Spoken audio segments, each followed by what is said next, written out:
Hi, Phanessa here. In this video, I'm going to demonstrate how to crochet the Bluestone scarf. It's 8 inches wide and it is about 92 inches long. For the materials, I'm using Lion Brand's Scarfie. This is the color pale gray and bluestone scarf. So this uses 2 balls of Lion Brand's Scarfie, and I had about this much left on the second ball, and it's a pretty long scarf.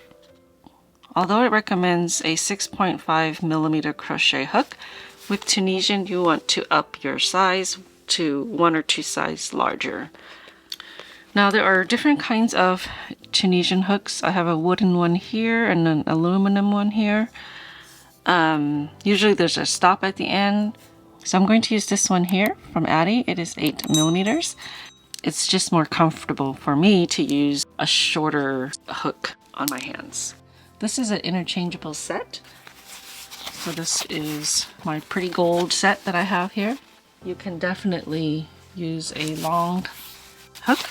This isn't that wide, so this is enough for this size here. These are about 10 inches long.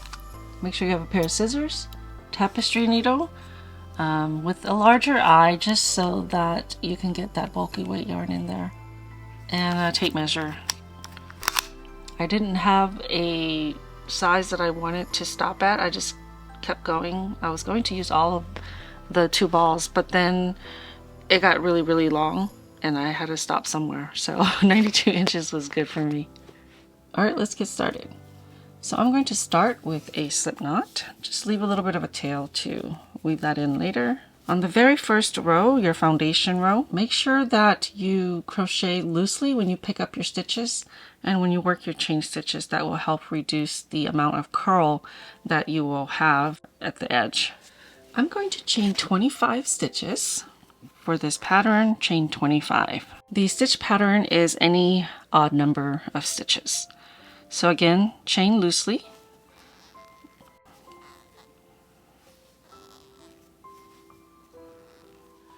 All right, I have 25 stitches. I'm working a normal foundation row. It's picking up loops from each chain stitch. So let's see, here's the first stitch. That's the first stitch, that's the second. So into the second, you want to insert your hook. I am going through the spine, the back side of the chain stitches. There's your flat side, and then on the back here, it's a little bit, there's little bumps or ridges. That's what I'm working into. It gives it a nicer edge. So you want to yarn over, pull through, and then keep that on your hook. You want to repeat into the next chain stitch, yarn over, pull up the loop, and then you just continue all the way across. Remember to keep this loose. Don't make it too tight or you will have curling issues on the edge of your work. And by the end, you should have 25 stitches. I'm at the last stitch, and now we just have to do a return pass to complete the foundation row. We will start with chain 1. And this will be the same for every return pass that we work throughout the pattern. So you're going to yarn over and pull through 2 stitches, yarn over, pull through 2, and then you'll just repeat until you get to the other end. And we don't turn our work with this pattern. If you need help with basic Tunisian crochet, I have a playlist all about Tunisian crochet, and I also have other Tunisian tutorials. Okay, last one. So it's a 2-row repeat. We always skip the edge here. This edge is the first stitch, but we always skip that one. So I'm going to start with a Tunisian purl stitch. So in order to work a Tunisian purl stitch, you need your yarn in the front, okay? So your hook has to go behind this yarn. Hold on to it so you don't lose it. And then you insert your hook through the vertical bar. You can let go of your yarn. Now it's in the front. Okay, and then you yarn over. I like to place my finger here just because it kind of gives me a little bit of a tension to hold on to while I pull through. Okay, so now you have this bump here, which in knitting terms is a purl stitch. Okay, so the next one is just going to be your normal Tunisian simple stitch right through the vertical bar in the front, yarn over and pull up a loop. So you're going to alternate between the two all the way till the last stitch, and then you have your edge stitch. So again, Tunisian purl stitch with the yarn in front of your hook. Again, place your finger here so it doesn't slip like that. Insert your hook to the vertical bar, yarn over, and pull up a loop. A regular Tunisian simple stitch into the next one. And I'll show you the purl stitch again. Make sure the yarn is in the front. You can always pull it this way if you want. That's just not comfortable for me. So I need to have it on my hook like this. So once you insert, you can let go. And I like to place my thumb here, yarn over, and pull through. Okay, just repeat Tunisian simple stitch and Tunisian purl stitch all the way across to the end. All right, I'm at the end. This is my Tunisian simple stitch. I have my last stitch to work, the Tunisian purl stitch, and the end stitch or edge stitch. And for that, you have to go through 2 loops. So right at the end here, you will insert your hook through 2 loops. Yarn over and pull up a loop. And now we just have to do a return pass. Chain 1, yarn over, pull through 2, yarn over, pull through 2, yarn over, pull through 2. And just keep repeating until you get to the end and with 1 loop on your hook.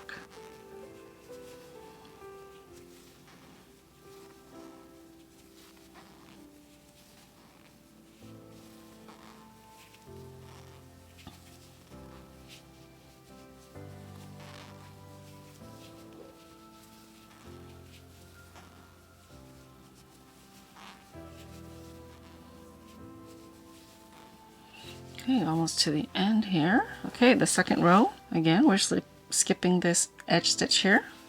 Since we started with a Tunisian purl stitch, we're going to start with a Tunisian simple stitch. Yarn in the front to work a Tunisian purl stitch. Just like you did before, except it's staggered because we're starting with the Tunisian simple stitch instead of the Tunisian purl stitch. Okay, repeat all the way across. Okay, I'm at the end. Last time I ended with a Tunisian purl stitch. I'm going to end this with 1 Tunisian simple stitch. Okay, edge stitch. Again, we're working through 2 loops, so you want to insert through 2 loops. Pull up a loop, and then the return pass, chain 1, yarn over, pull through 2, yarn over, pull through 2, and repeat all the way across.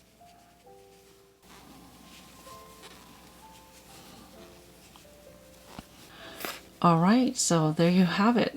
The 2 rows that you will repeat until you're happy with the size. I used about 2 balls. Now, I'll show you when I change out how to make it look more seamless so that there's still a gradual ombre change from one ball to another. Okay, so I'm almost out of yarn, and I want to make sure that I pick up the same color scheme. So if you wanted to add fringe, make sure you do that before you complete the next ball. So I'm going to pull from the center. So this is still a little bit too light. There's still a little bit of the lighter color in it, so I'm going to keep pulling until it's completely dark. You can join this however you want. I'm going to do the invisible join. So what you're going to do is I'm going to tie this end here, just tie a knot.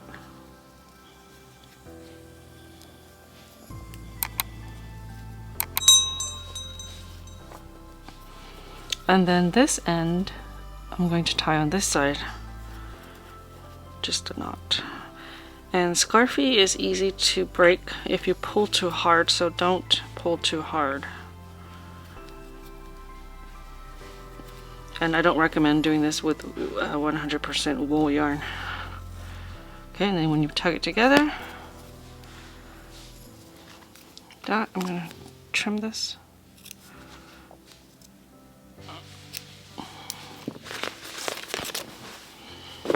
Okay, then I'm going to continue on with the pattern. And you don't have to separate your yarn that way. I just wanted to make sure it kind of blends in better.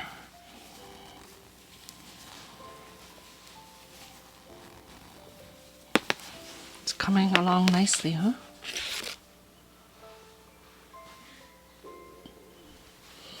Alright, so I'm going to use up this ball just to the end, and then I will show you how to cast off or bind off.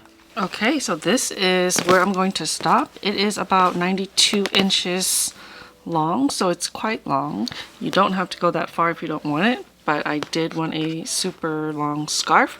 The other thing is you could make it wider if you want to use all of your yarn. So I have about this much left, which is also enough for fringe if you want it. I will leave a link for instructions on how to add the fringe. Check the description box or the corner of the video on the iCard. So now I'm going to bind off. So I need to work my return pass before I bind off. So my last return pass. I like to fold my scarf in half and wear it that way. And when it's the right size, just hanging over my neck, it becomes a little bit too short for me when I double it up and wrap it around my neck. So I always like longer scarves, so I tend to make mine longer than usual. Okay, so you have a couple of choices. You can bind off in pattern, so following the pattern, or you could just bind off this way that I'm showing you. So if you were to bind off in pattern, this one here, this was the Tunisian purl stitch. So I'm going to work a Tunisian simple stitch by inserting my hook, yarning over, pulling through the stitch, and then through the loop that's on my hook. Okay, so this one is a simple stitch, so you want to work a purl stitch. That would mean that you're following the pattern as you are binding off. But if you're not, you would just insert the same way, simple stitch, yarn over, pull through, and pull through the loop on your hook. So it's like a slip stitch. Okay, if you do that in one motion, insert to the vertical bar, yarn over, pull through both loops. Okay. Again, if you want to bind off in pattern, you would just continue the pattern that you were on. It doesn't really matter to me. It looks fine for me. On my azure scarf, I did bind off in pattern. So just repeat all the way across. When you work the edge stitch, you will still go through 2 loops.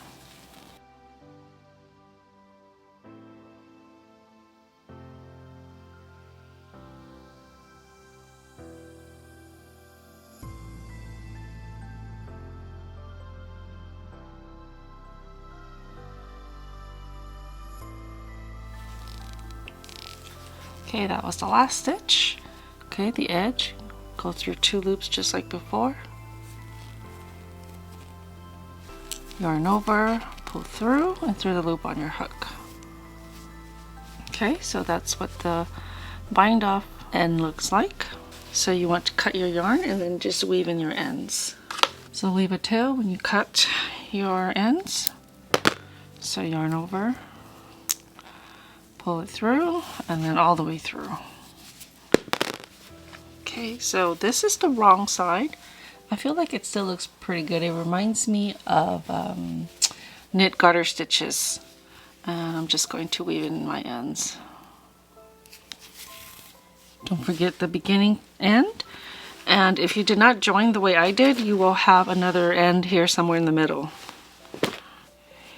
When you're ready to fasten off, just insert your needle, wrap your yarn around once or twice, place your finger in the base to hold it there and pull through, and then just cut your yarn. And I find that with this yarn and this stitch pattern, I don't need to block it. It stays pretty flat and I don't really have a lot of curling. So this is pretty straight without blocking it. Alright, thank you so much for watching. I hope you've enjoyed this video. Don't forget to subscribe. Hit that notification button. You'll be notified every time I post a video. I'll see you next time. I'm going to add a tag here. Right about there. Fold that back and make sure that it goes through this hole here. See? Like that. And the screw on the other side. I have this little screwdriver that I keep in my little kit.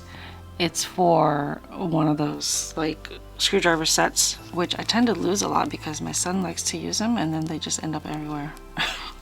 There you go. Now I have my own personal little tag on there.